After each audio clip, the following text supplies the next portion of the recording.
সবজি গাছে খাবার দেব পেঁয়াজের খোসা, যেখানে আছে আয়রন, পটাশ। এটা খুব ভালো, গাছে ফল আর ফুল আনতে সাহায্য করে।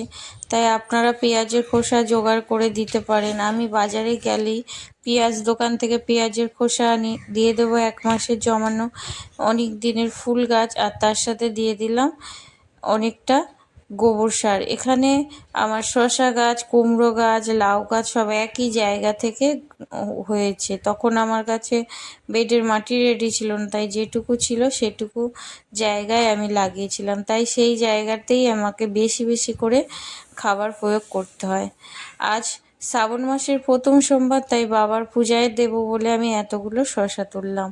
বন্ধুরা, আমার ভিডিও যারা প্রথম দেখছেন প্লিজ সাবস্ক্রাইব করবেন, পাশে থাকা বেল বটন অন করে দেবেন। আর শসার সাইজগুলো দেখছেন কত সুন্দর হয়েছে। আজকের মতো এইটুকু। সবাই ভালো থাকুন, সুস্থ থাকুন।